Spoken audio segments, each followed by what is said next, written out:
And we're recording on ours. And I'm going to mute myself, and you're on, Tamara. It's all yours. If anyone has questions, there's a chat box down at the bottom of your screen if you bring your mouse down, and you can type in the question, and I'll get it over to Tamara. Okay, Tamara, it's all yours. All right, thank you. Yeah, so I'm Tamara. I'm I'm the Director of Nutrition here. I am an integrative and functional dietitian. So like Gary, I work on finding the root cause and using food and natural supplements to help people and help my clients. And so today's topic is digestion and also gut health, because these are my favorite things to talk about. And some of these concepts kept coming up and up with a lot of my clients. So I thought, why not do a webinar on it?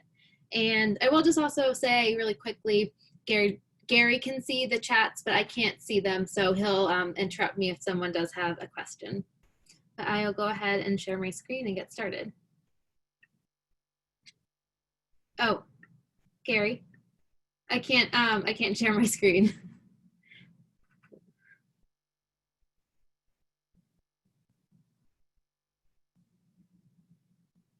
Hi, Roberta. We are just working on getting my screen to share. Let's see. Oh, there we go. Okay. All right. Oops, I started a little too soon. Okay, so digestion and your health. So we have often heard the phrase, you are what you eat, but I always like to say you are what you digest. So we can have the most perfect diet in the world, but if we aren't able to break down our food and extract the nutrients from it, it doesn't really matter what we're eating.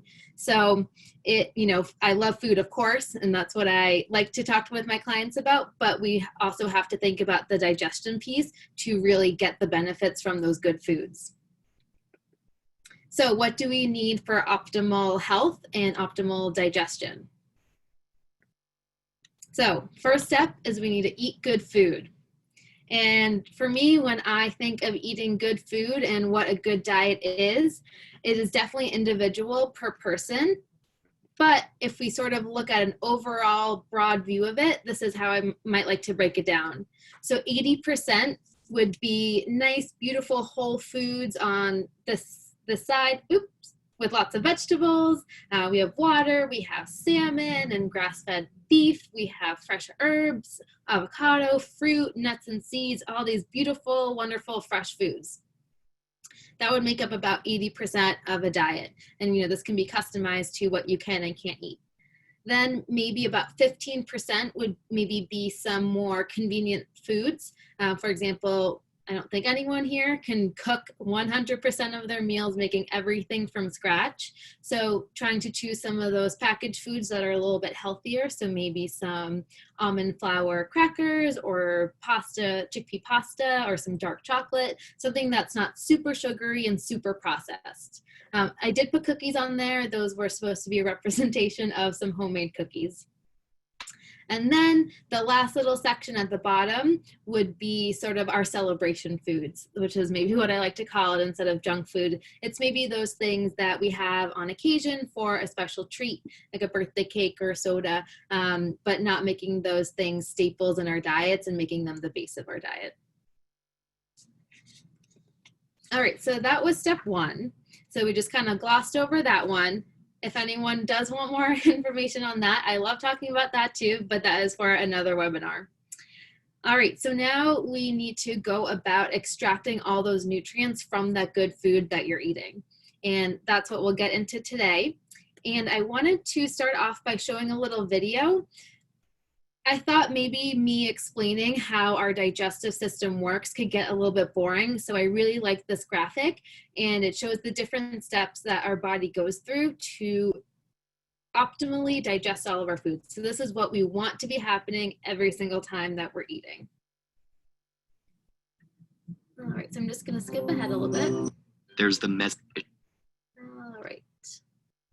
It's before food even hits your tongue. Anticipating a tasty morsel, glands in your mouth start to pump out saliva. We produce about 1.5 liters of this liquid each day. Once inside your mouth, chewing combines with the sloshing saliva to turn food into a moist lump called the bolus. Enzymes present in the saliva break down any starch. Then your food finds itself at the rim of a 25-centimeter long tube called the esophagus, down which it must plunge to reach the stomach. Nerves in the surrounding esophageal tissue sense the bolus's presence and trigger peristalsis, a series of defined muscular contractions. That propels the food into the stomach, where it's left at the mercy of the muscular stomach walls, which pound the bolus, breaking it into chunks. Hormones secreted by cells in the lining trigger the release of acids and enzyme-rich juices from the stomach wall that start to dissolve the food and break down its proteins. These hormones also alert the pancreas, liver, and gallbladder to produce digestive juices and transfer bile, a yellowish-green liquid that digests fat, in preparation for the next stage. After 3 hours inside the stomach, the once shapely bolus is now a frothy liquid called chyme, and it's ready to move into the small intestine. The liver sends bile to the gallbladder, which secretes it into the first portion of the small intestine, called the duodenum. Here, it dissolves the fats floating in the slurry of chyme so they can be easily digested by the pancreatic and intestinal juices that have leached onto the scene.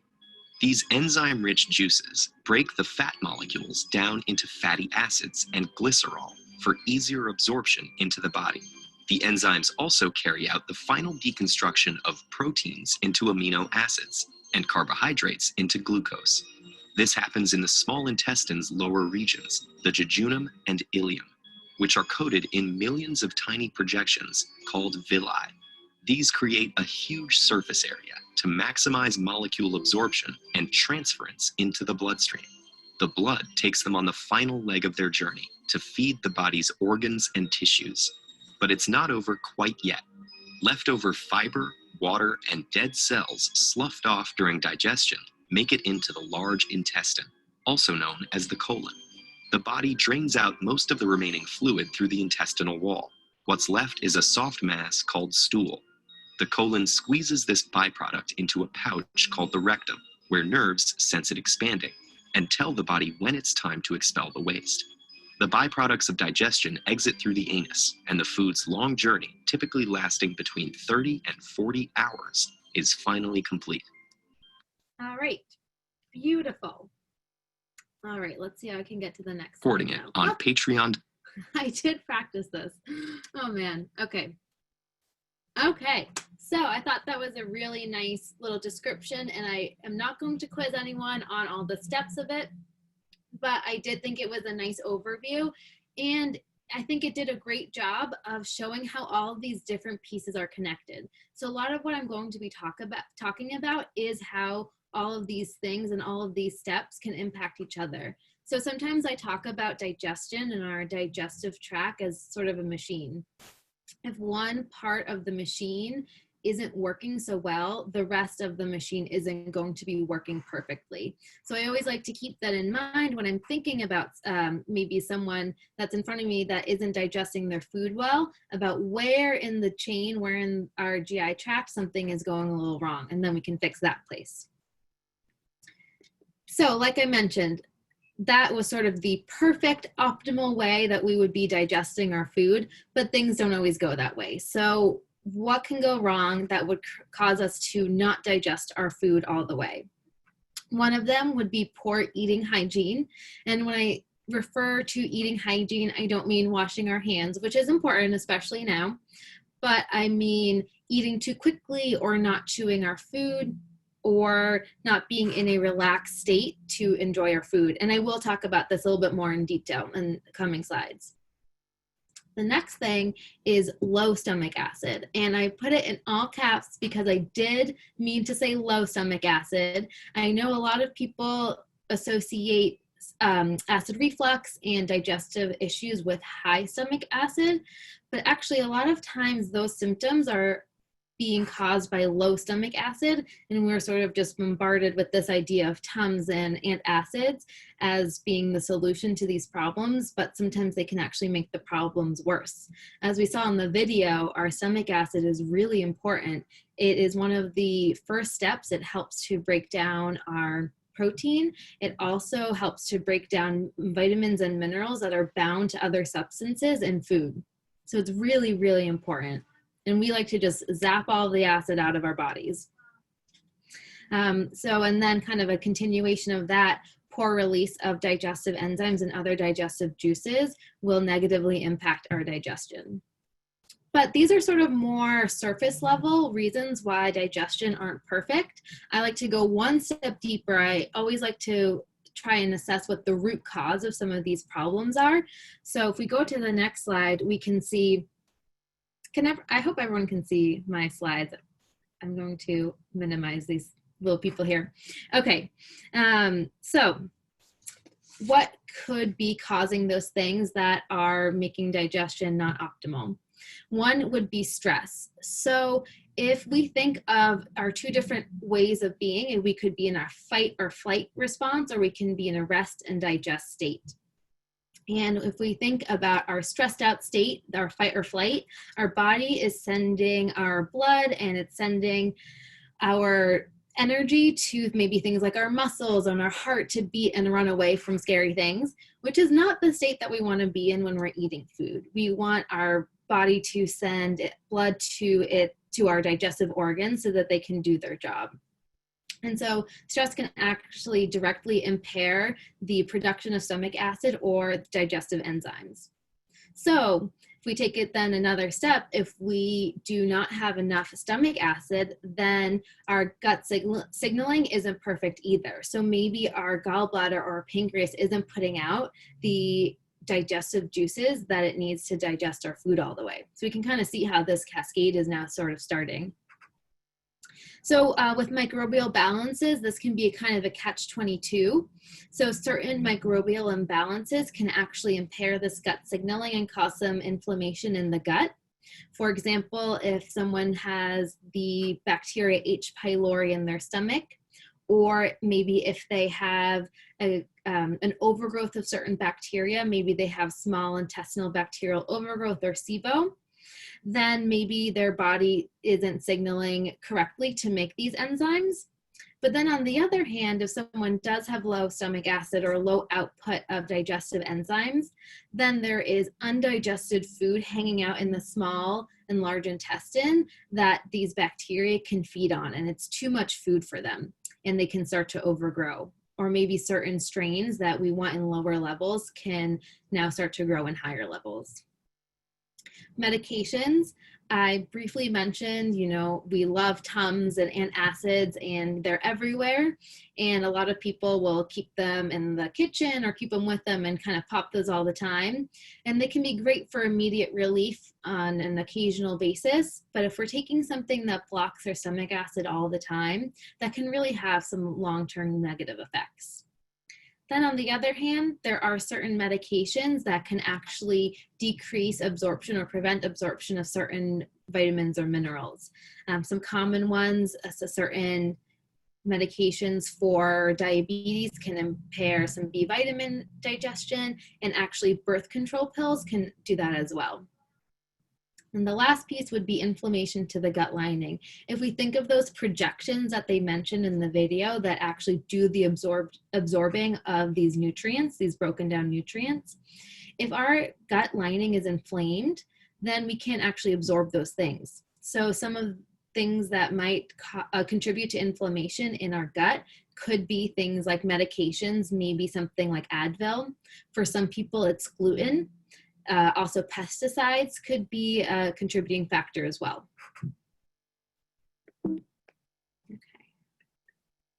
All right, so we talked about some of the things that can go wrong with gut health, and so now let's talk about some of those downstream effects of what might happen if someone does have poor digestion or just suboptimal digestion.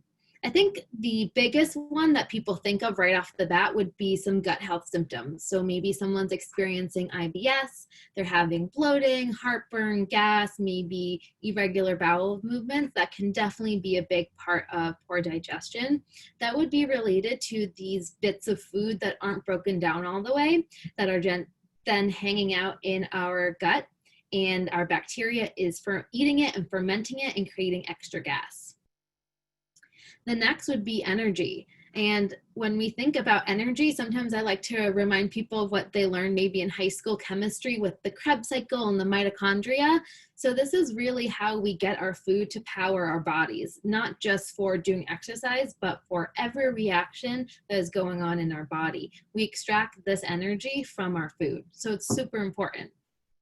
The next would be that we need our food for building blocks of our bodies. So we need it for our cells, we need it for our muscles, and we need it for our bones.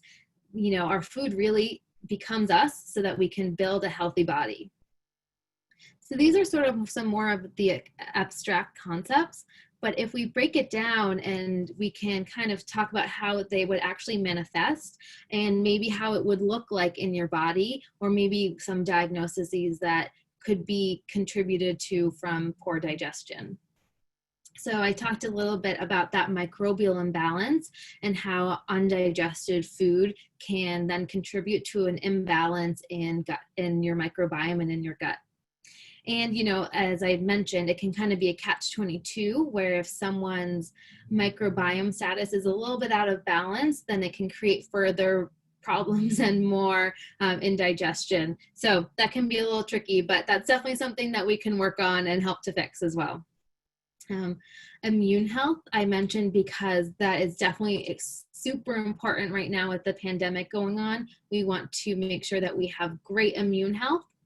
And when I think of immune health, I not only think of our microbial balance in our gut, but I also think of some key vitamins and minerals that we need to digest. So for example, zinc is a mineral, and the digestion for zinc does start in the stomach with stomach acid.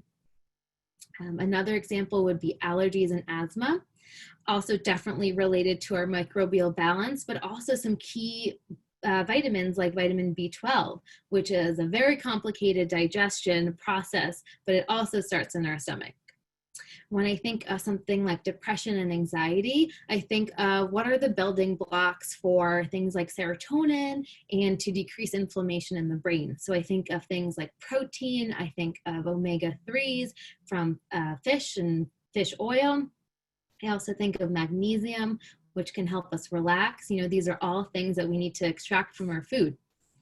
Then maintaining muscle mass and bone density, we need to extract our calcium, we need to get protein to build our muscles as well. So imbalanced inflammation or antioxidant status. You know, this goes back to also choosing our good food that have anti-inflammatory effects and antioxidants. But, you know, as I mentioned, eating is just the first step. We also do need to extract all the good things from it. And chronic fatigue is another one. And we talked a little bit about how we use our food to get energy from it. And so if someone is experiencing chronic fatigue, they might not be optimizing or utilizing their nutrients properly to be able to generate energy. It could be one of the pieces to chronic fatigue. All right, so I wanted to do like a little case studies to show you a little bit how all of these things can maybe be affecting each other, and sort of going through a little example. So we have John C., also known as Johnson compounding. He is 42 years old, and he's pretty healthy, but he does have some complaints. He has headaches, he has migraines, sometimes he has some anxiety, maybe trouble sleeping because of it. He has a lot of muscle tightness. He sometimes burps, and he tends to be a little bit more constipated. And, you know, he's kind of maybe like a typical person, maybe before the pandemic when we were all rushing to work and stuck in traffic. And instead of taking his time in the morning, he would sort of rush and eat his breakfast in the car while dealing with Boston traffic, or he would eat his lunch right at his desk without even looking up or paying attention to what he was eating. He would keep working. So what could be at play here? Let's take a look at how all of these things are actually interconnected. All right, so I mean, a lot of things stuck out to me right at the front from John. So first of all, he wasn't doing a great job with his eating hygiene. He wasn't being very mindful when he was eating, and imagine driving and eating, especially in Boston, that's going to put you in a stressed out state. So that on its own could start to decrease his stomach acid. So if his stomach acid isn't optimal enough, then maybe he's not producing the right amount of enzymes later down in the small intestine. Then that means he's only partially digesting his food that he's eating. So this puts him at risk for microbial imbalances that could maybe be contributing to something like the constipation. And that means he's not really extracting his nutrients from his food. And one amazing example is magnesium. I love talking about magnesium because it is used for over 300 reactions in our body. And guess where we need to start digesting it? In our stomach with stomach acid. So magnesium can be involved with headaches. It can be involved with constipation and muscles and motility. It can help to decrease our excitatory neurotransmitters. So maybe taking it at night can be helpful for calming down.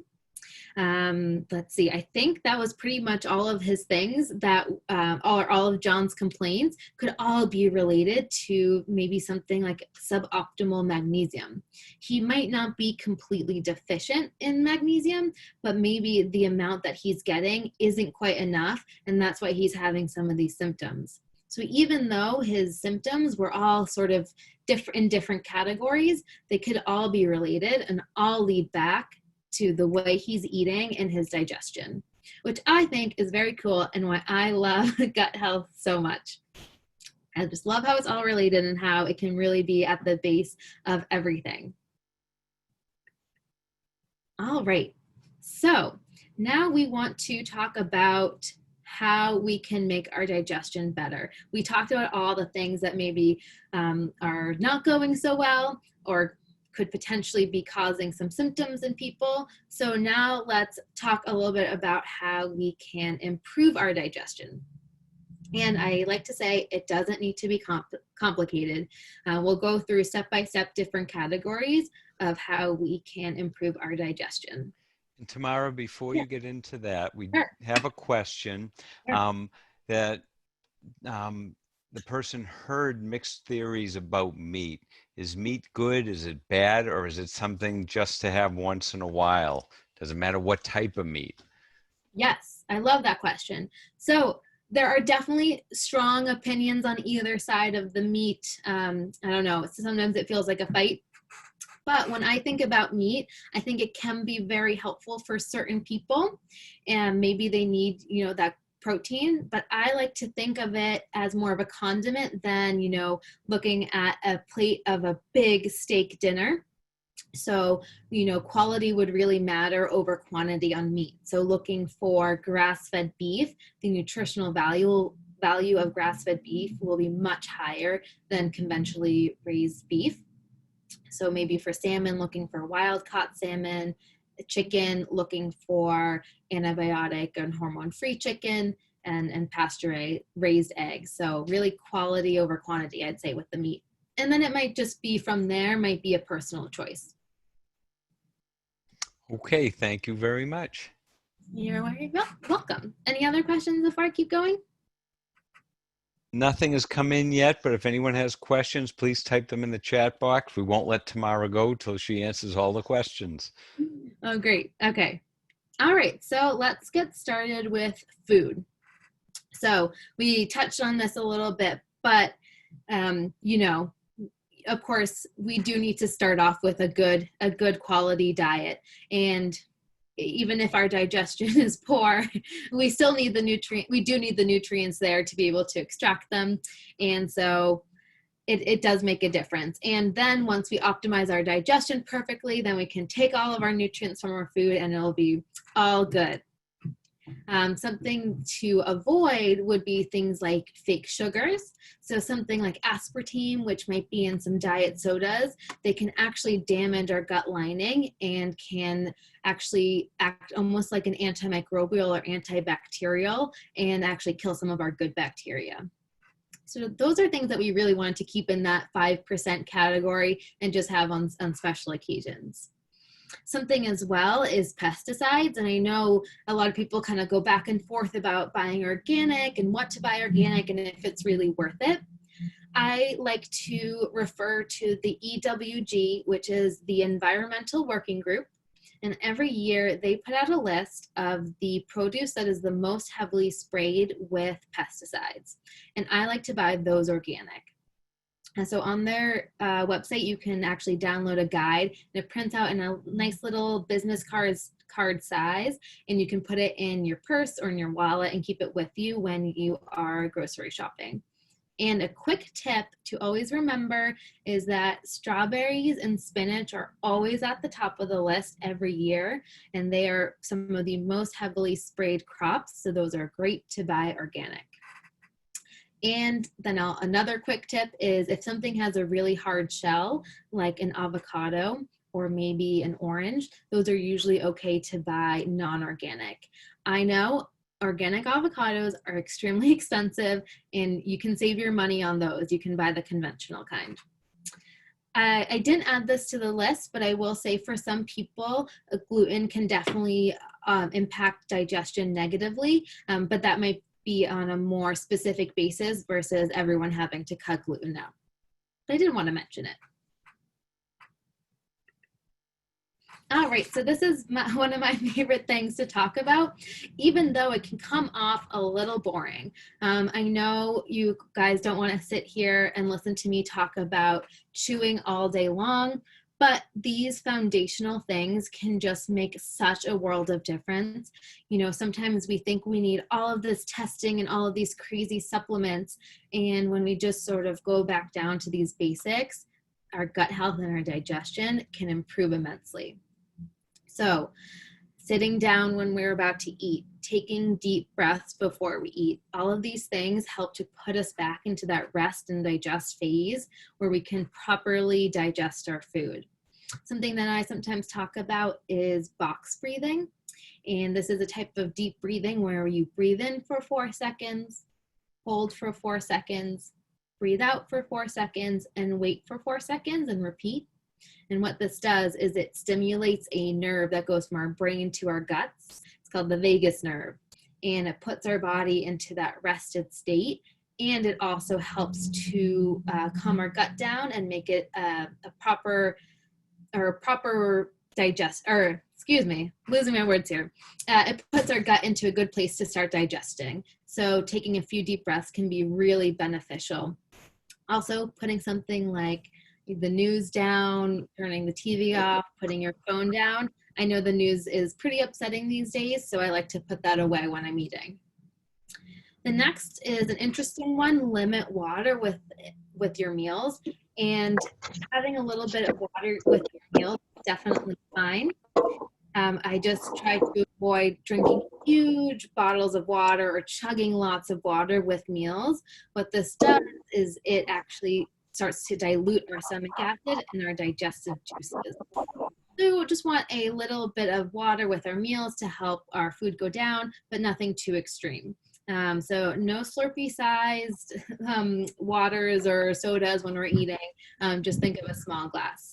Soups and smoothies are still fine to eat. We just don't want to.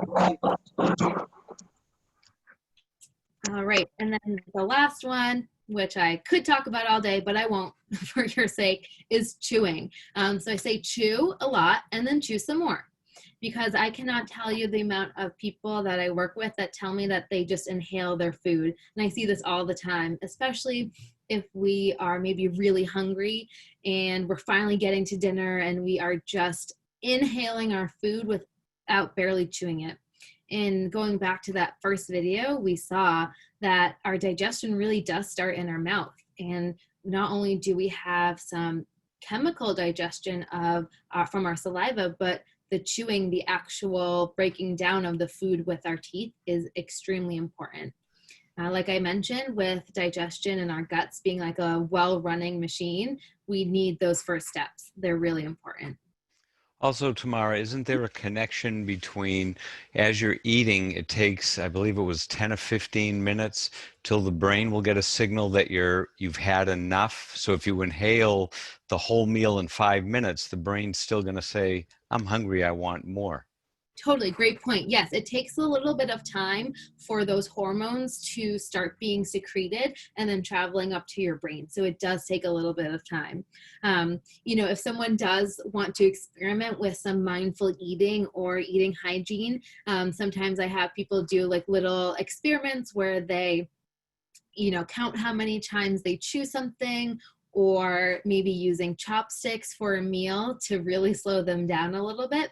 These aren't things that you need to do every single day, but they can just be a nice little experiment to show you really how quickly you're eating your food. Like I said, these aren't the most exciting things, but they are so foundational and can make such a big impact. I always have to mention them. All right. So the next little category is some herbs and nutrients.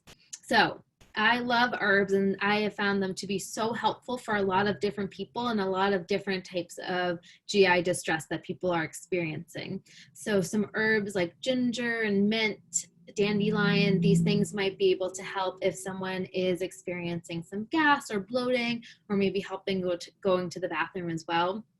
So someone might be able to get these in tea form. Ginger, you could even boil in some hot water, or mint, add a little bit of fresh mint to your water. These can all help.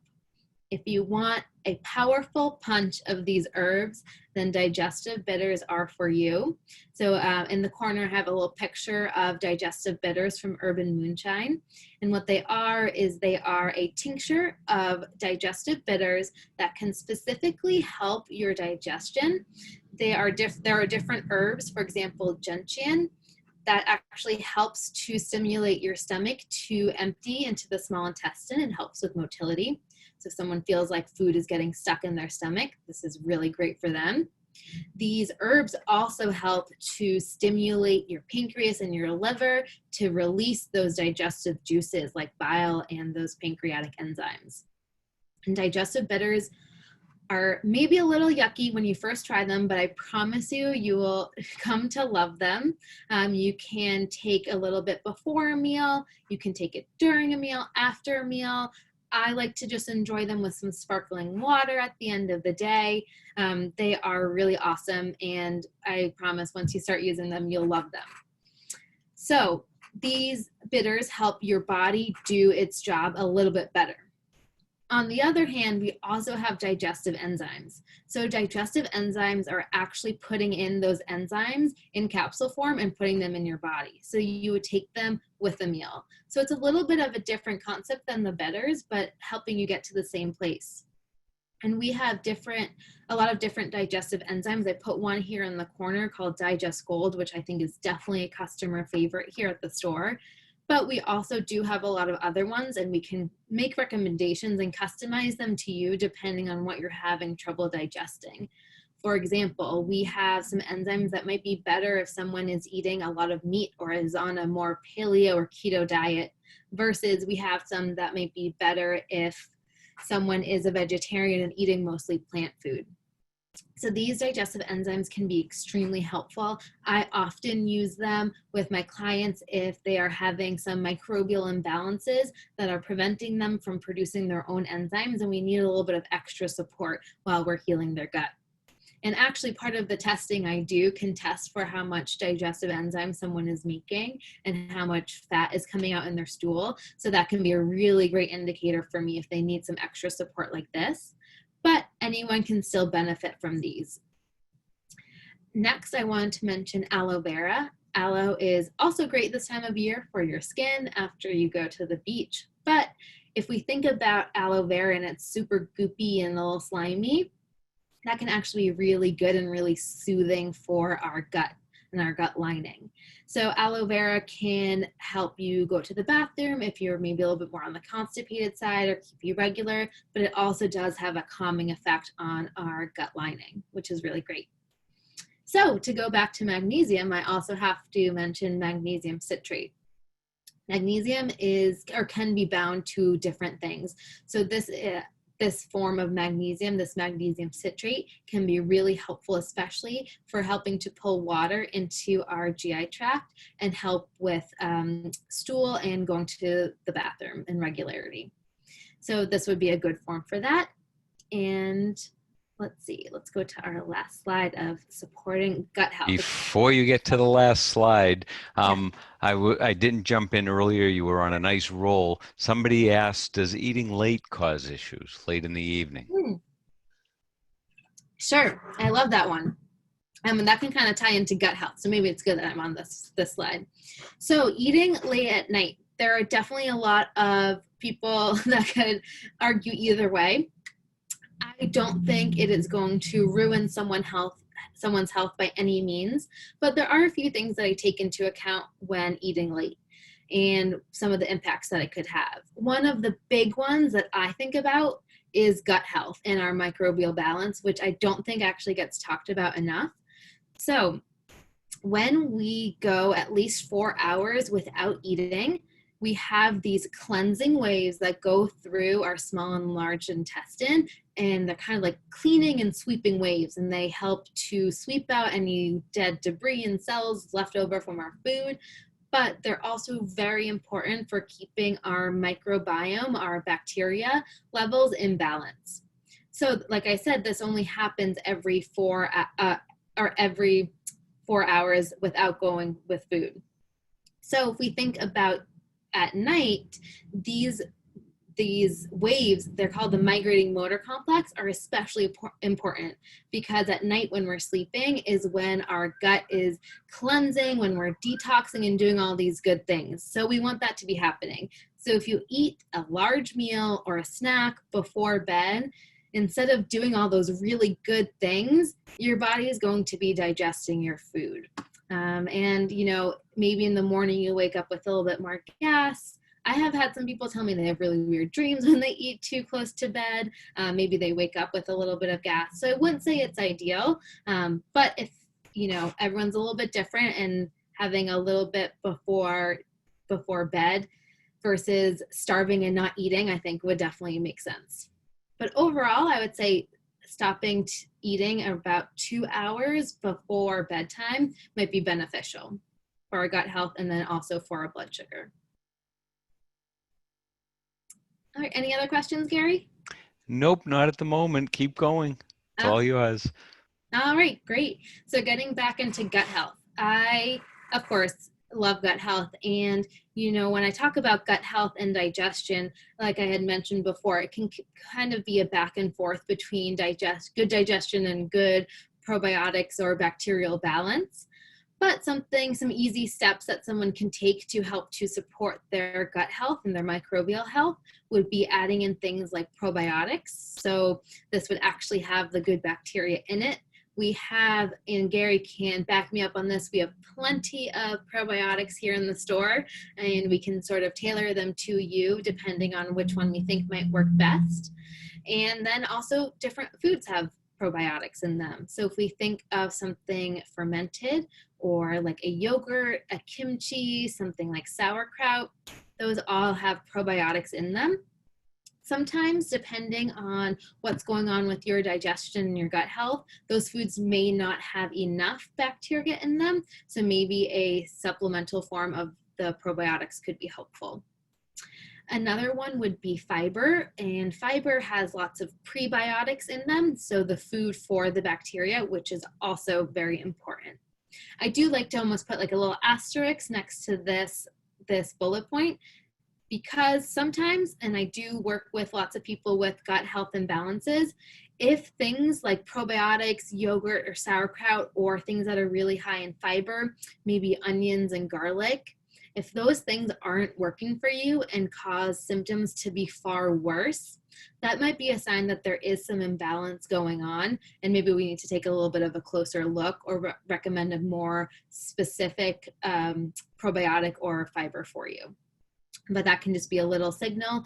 Sometimes if we have overgrowths of bacteria, even if they are good bacteria that should be in our gut, they can cause some of those symptoms like bloating or gas when taking probiotics, because then we're just adding more probiotics when we already have too much. The next would be supporting our gut lining and our mucus layer. So, we need to get the bacteria, we need to feed them with the prebiotics, the fibers from our food, but we also need to make a nice home for them to live in. And they like to live in our mucus layer that lines our gut. Our lines our small and large intestine. And different things, as I had mentioned before, whether it be inflammation or certain medications that are causing inflammation to the gut lining, it can also wear down on our mucus layer. So certain things that can be helpful for this are aloe vera, as I mentioned. DGL stands for deglycerinated licorice. This is a form of licorice that can be safe to take with medications. Most of them don't actually taste like licorice. It is not the candy. I should make that clear. But it can also help to support our mucus layers in our esophagus, but also farther down. Good microbial balance definitely does play a role. So it's like kind of that catch-22 again of if we don't have a nice healthy mucosal layer, the bacteria can't survive in there. But if our microbial balance is out of balance, then the mucosal layer can't heal either.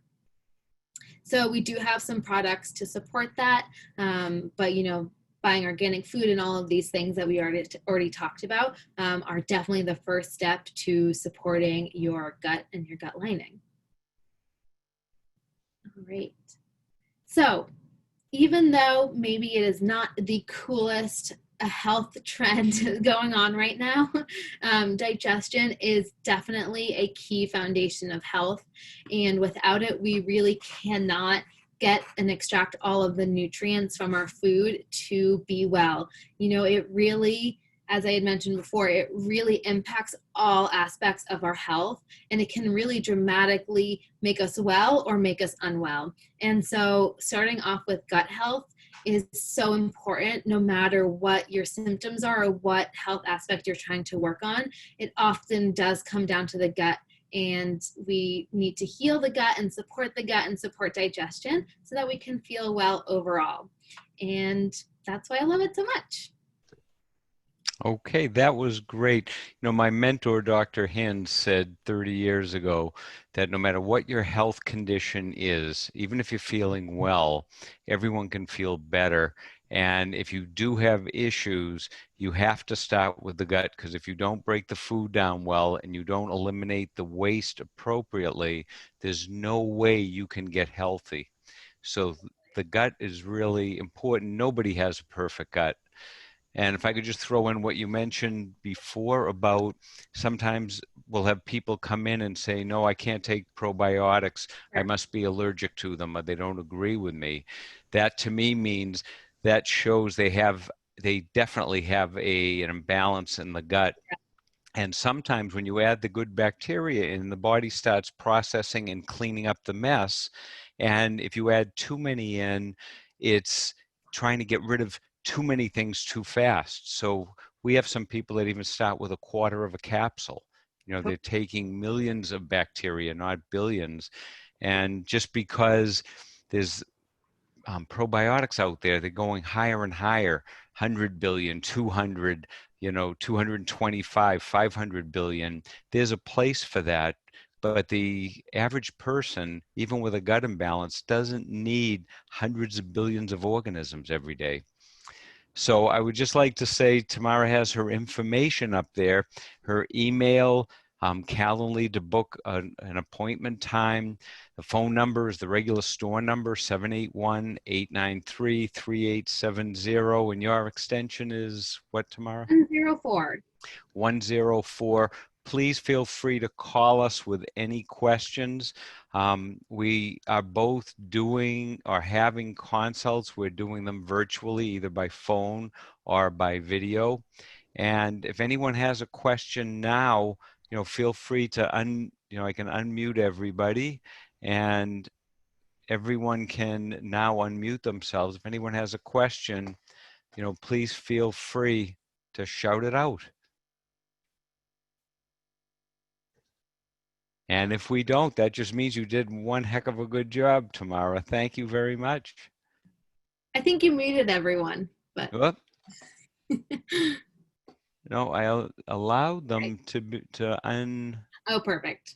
Everyone should be able to unmute. If not, just send me a message in the chat box. Well, anyone can reach out to me via email too if any questions come up. And like Gary said, we are definitely here to help make personalized recommendations as well with any products. All right. Thank you all very much, Tamara. Thank you. A wonderful job. We look forward to your next one, and that'll be in the next newsletter. Right. And also, to those of you that are on here, we just sent out our newsletter, and we've been trying to figure out how to have our Customer Appreciation Day. And with COVID and social distancing, what we usually do, the big party and all that, isn't going to happen because that isn't safe for you or for the employees. But we are going to be in August, and it's in the newsletter. We're going to have a virtual Customer Appreciation Week. You can order by email or by calling us or online. Everything in the front store is 20% off, and it'll be from Monday through Sunday. And it's the week of the, I should have, 24th?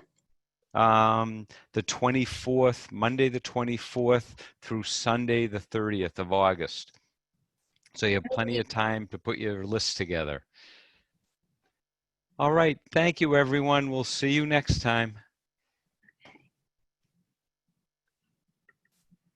Thank you. Take care. Oh, Gary?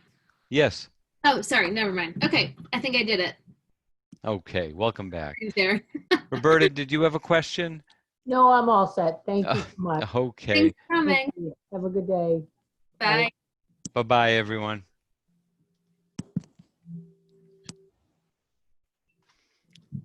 Okay. And there's 5 people who were And just on video, just on audio. great. And the Facebook? Facebook Live, and I'll have to stop that. And I'll stop the recording.